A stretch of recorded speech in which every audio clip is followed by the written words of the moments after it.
Elon Júnior é pós-graduado em Administração e Marketing Esportivo. Também é membro do Corpo de Bombeiros do Estado do Rio de Janeiro. Além disso, atua como consultor de treinamento de candidatos a concursos que incluem testes físicos.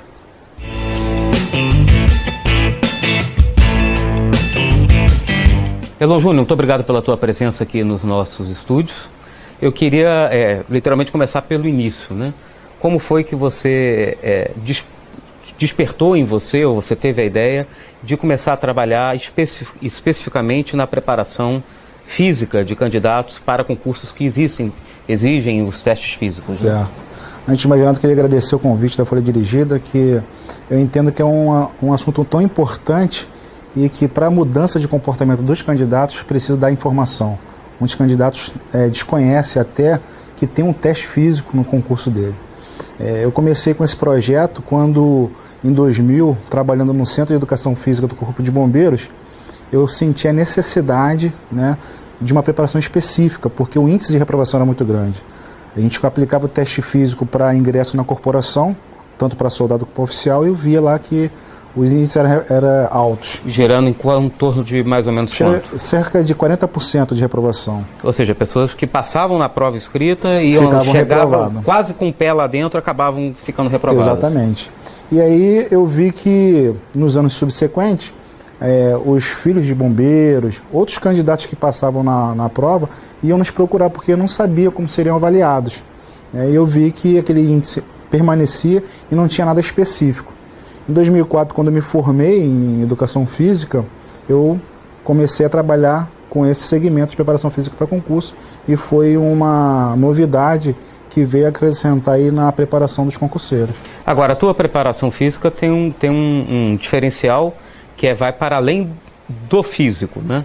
Que Exatamente. É a questão da motivação, da concentração. Exatamente. Porque você tem até um relato de um concorrente que foi muito bem preparado e cumpria todas as provas durante o treinamento. Sim. E na hora H, no valendo, não conseguiu, né? Verdade. Como é que foi esse processo? Como é que você percebeu que esse era outro entrave, muitas vezes, para o cara conseguir ser aprovado? Eu já estou há 14 anos nesse meio de teste de aptidão física, né? Eu tive o ledo engano no passado, que era só a preparação física do candidato para ter a aprovação no teste físico. Mas ao longo do tempo eu percebi que o emocional também fazia total diferença. Eu tenho um relato do Matheus, que você mencionou. Ele estava muito bem condicionado fisicamente nos testes, nos treinamentos, e quando chegou no dia ele ficou reprovado, né? E o pai dele era militar do Corpo de Bombeiros, coronel, e eu achava que era a pressão que ele estava tendo dos pais por conta de passar naquele órgão militar também, para seguir a carreira do pai. Mas não era isso. O problema que ele teve foi no dia do teste, porque a pressão dos fiscais deixou ele abalado, e aí reprovou. Então eu fiz um trabalho de motivacional com ele, vendo que ele era capaz, tirei os limitadores que o impedia de fazer o teste. Ele teve trabalho mesmo de cunho mais psicológico, né? Exatamente, eu fui buscar através do coaching, né, que é um processo de resultados, para poder ajudar os alunos que não conseguiam, porque a gente tem um treinamento em grupo, que é um diferencial também, um motivo ou outro.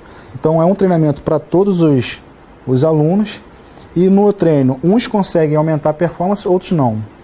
E às vezes todos com a performance já alcançada, quando chega no teste, fica reprovado. Então, engraçado que a gente tem conhecimento, a gente sabe que muitas vezes na hora da prova escrita, né, vem o famoso branco, isso, ou o nervosismo, isso, ou a mão gelada e suando que o candidato não consegue seguir. Isso pode acontecer também no teste físico. No teste físico também, isso é o fator emocional. Então a gente tem que detectar o que impede o candidato na hora da prova, tanto teórica como física, de bloqueá-lo, entendeu?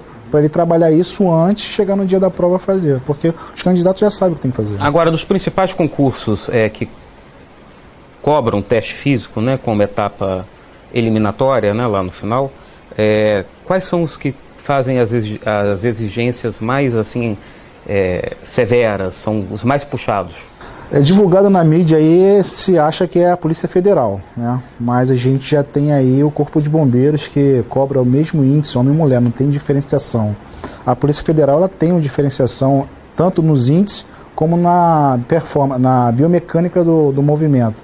Como cobra o edital, tem uma diferença. A barra, por exemplo, a mulher tem que fazer flexão isométrica, já o homem é flexão e extensão do cotovelo. Agora, há uma mudança nessa fase através da Justiça. No último concurso da Polícia Federal, a Justiça entrou no circuito para fazer um diferenciamento maior ainda, que era fazer somente a contração isométrica. Então, atualmente eu vejo o Corpo de Bombeiros do Estado do Rio de Janeiro como um teste mais difícil que tem para ingresso na instituição, principalmente quando se fala no sexo feminino. Ocorre por vezes das exigências serem abusivas, exageradas? Eu acho que eu não coloco como abusiva, porque eu digo que qualquer um é capaz de passar em qualquer tipo de teste físico, desde que treine com antecedência e com especificidade. Entretanto, é preciso se rever muitas coisas em testes para ver se tem uma correlação com a profissão, se os índices são abusivos ou não. Mas eu não vejo como abusivo por conta disso, porque se o candidato, a partir do momento que ele se interessa em fazer um concurso que tenha teste físico, se ele começar a treinar paralelamente junto com a parte teórica, ele passa, independente do tipo físico, sexo ou idade. Quando você começa a trabalhar uma turma para um concurso específico, por exemplo, bombeiros, né? Eu imagino que você faça um treinamento, desenhe uma planilha, um planejamento de treinamento em função do que vai ser exigido naquele concurso específico. Correto. Mas além disso, é preciso trabalhar também de forma personalizada cada aluno? Sim. Quando eu trabalhava com a preparação física em loco, a gente tinha essa diferenciação do tipo físico, né? Cada um tem um nível de condicionamento, cada um tem um histórico da atividade física. Então a gente tem um esqueleto, uma espinha dorsal do que a banca vai exigir, entretanto a gente tem que diferenciar, a gente fala que é o princípio da individualidade biológica. Porque na mesma turma podem ter condicionamentos muito díspares, mas os testes são os mesmos. Então, assim, diferente de uma aula teórica que precisa ter início, meio e fim, na parte física não. Ela é rotativa e como os concursos cobram praticamente os mesmos testes, a gente coloca uma turma heterogênea, tá certo? Com nível diferenciado, os exercícios são parecidos, mas os índices, a intensidade dos treinos são diferenciados, por conta da individualidade biológica. Em média, em quanto tempo é preciso para deixar um candidato sedentário em forma? Em média a gente costuma falar 3 meses. Né? No treinamento físico, eu dou garantia de aprovação em 6 meses de treinamento. Se o candidato treinar com 6 meses, ele passa em qualquer teste físico. Mas, volto a dizer, cada caso é um caso, né? Às vezes o candidato nos procura, que é o perfil do concurseiro, procurar com 2 semanas, 3 semanas em cima do laço, só quando sai a convocação da parte teórica. Aí, como eu falei, cada caso é um caso, a gente vai analisar através de um teste de esforço no submáximo, para ver o nível de condicionamento dele, ver o histórico que ele teve na atividade física no passado e qual o tempo que ele tem para treinar, se ele tem a partir de agora, todos os dias ou não, entendeu? Agora o importante é conscientizar os candidatos que treinem com 6 meses no mínimo.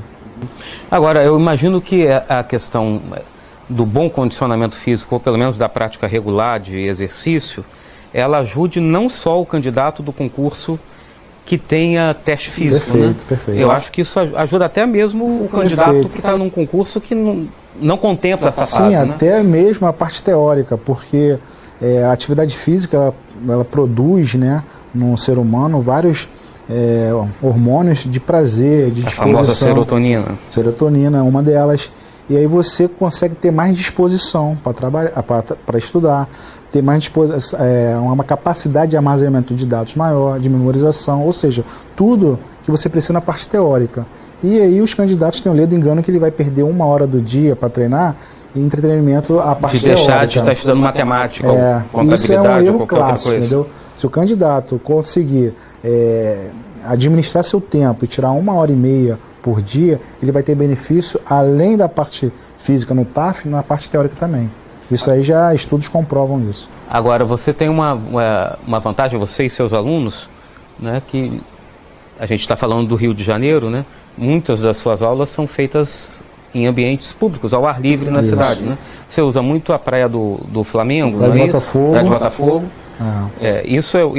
O cenário Ajuda? A gente começou com esse trabalho trabalho de especificidade. Então, a gente começou em Nilópolis, na Vila Militar, onde tem uma pista, né, que é semelhante ao que ele vai ser avaliado. Isso é importante, porque correr numa pista 2.400 é diferente de correr numa reta de 2.400. Tem o fator emocional, psicológico, que você corre 400 metros naquela pista, vê a dificuldade que é.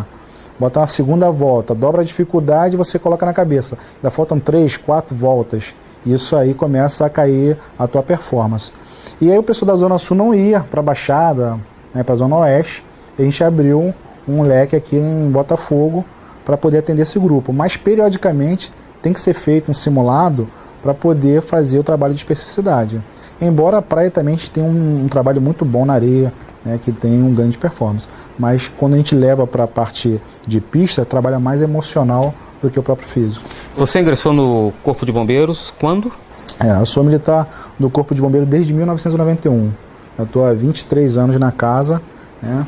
E na época você contou com alguma preparação física específica ou não tinha esse tipo de não serviço? Não tinha isso, né? A gente treinava... Foi aí que você teve também o clique? Não. Eu fiz, nem pensava em fazer educação física. E na época, em 91, não era essa exigência tão grande de passar num concurso. Então, eu fiz um treinamento solitário. Uhum. Eu comecei a pensar em preparação física para concurso quando eu fui para o Centro de Educação Física do Corpo de Bombeiros, né? Que eu trabalhava com aplicação de teste físico para a corporação, como eu falei, e também algumas instituições como a Polícia Federal, Polícia Civil, Guarda Municipal, Secretaria de Administração Penitenciária pediam nosso apoio, tanto do espaço físico como dos militares que lá serviam para aplicar. E aí, vendo o índice de reprovação, eu falei, é aqui que eu vou caminhar para ajudar os concurseiros. Eu queria que você falasse um pouquinho do teu livro. O meu livro, Preparação Física para Concurso, da editora Campos Ezevia, ele veio para atender os concurseiros de outros estados, que quando comecei a ter notoriedade através da Folha Dirigida, né, concurseiros de outro estado, por uma deficiência de profissionais especializados na área, começavam a me mandar e-mails. Né, então eu achei necessidade de fazer videoaulas e lançar o livro para poder ajudar os concurseiros de outros estados. Não tem uma experiência semelhante à tua, um trabalho semelhante ao teu? Não tem, que você tenha conhecimento por aí? Quando eu tenho oportunidade, eu alerto os concurseiros, porque hoje eles criaram uma prática de sair o edital, eles se reúnem nas mídias, né, e fazem um treino de grupo, sem uma orientação. Então eles começam a fazer, no meu entendimento, erro tentativa, né? Começam a treinar, aplicam simulados entre si e acham que estão já preparados para o dia do TAF. Só que para a banca, ela precisa criar um protocolo, ela criou um protocolo para que se preserve o princípio da isonomia. Então, o que eu aplico para o candidato A, eu tenho que aplicar para o candidato B. Então, eu tenho um protocolo, às vezes, que não interfere, né, no meu resultado de ganho de performance. Uhum. Mas eu preciso ter aquele protocolo. Então, às vezes, o candidato tem até a força, a resistência que é exigida, só que ele executa de forma errada e aí o fiscal não computa as repetições dele. Então, ele fica reprovado. Então, essa ideia de lançar um livro, né, foi para ajudá-los a eles terem a noção do que acontece e também mostrar aos professores de educação física de outros estados, né, que venham pegar informações no meu site para poder também ajudar eles, porque a gente... Teu site que é? elonjunior.com.br. Agora, eu acho que pode ter um cenário ainda pior do que esse que você está descrevendo, que é o treino sem um auxílio de um preparador, de alguém formado em educação física, como é o teu caso, o risco de ocasionar lesão. Com certeza. Ou um estresse muscular, alguma coisa assim. Com certeza. Não só afastar o cara temporariamente da disputa, né? Um candidato lesionado provavelmente não vai poder fazer a prova ou não vai fazê-la bem, né? Como até causar alguma sequela física. Exatamente. Grave, né? Isso acontece muito porque, primeiro, os candidatos procuram só após a convocação. E aí a gente tem 4 semanas, 6 semanas no máximo. A gente tem casos agora que tem sido convocado com 1 semana. A prova da Polícia Civil perito convocou na sexta seguinte já era a prova. Então, assim, os candidatos vão treinar muito em cima do teste e sem uma orientação, então eles dão um excesso de carga no treinamento e, consequente, tem lesão. E a que aparece mais é a periostite, que é uma inflamação na periósteo que envolve o osso da fíbula ali, que aí chama, famosamente chamado de canelite. Os candidatos sofrem muito com isso. Então é importante ter um professor de educação física para que ele possa ver, através da resposta do corpo, interpretar aquilo ali e fazer um treinamento mais adequado. Por exemplo, trocando o tipo de solo. Às vezes o candidato com essa canelite, ele sente muito, pode trocar o tipo de solo de uma pista para uma grama, para uma areia, ver o tipo de tênis que ele está utilizando, se é apropriado, entre outras coisas. Elon, eu queria agradecer muito a tua presença aqui nos nossos estúdios e abrir as nossas câmeras para você deixar uma mensagem final aos nossos espectadores, especialmente aqueles que estão já participando ou pretendem se inscrever nos próximos concursos que vierem a exigir prova física. Eu que agradeço o convite, estou à disposição sempre, porque volto a afirmar que através da informação a gente consegue mudar o comportamento dos candidatos e a Folha de Vida faz isso com muita qualidade. Para os concurseiros que estão me ouvindo, eu peço que procure sempre uma preparação adequada, específica e com antecedência, para que você não possa ter nenhum desprazer de ficar reprovado num teste físico após passar na parte mais difícil, no meu entendimento, que é a parte teórica. Então, se você quiser qualquer informação sobre o teste de aptidão física, seja na preparação, seja na aplicação, alguma informação, entre no meu site www.elonjunio.com.br, que lá eu te respondo as suas dúvidas. Elon, muito obrigado mais uma vez. Eu te agradeço. Um abraço e a gente se encontra no próximo Conexão Concurso.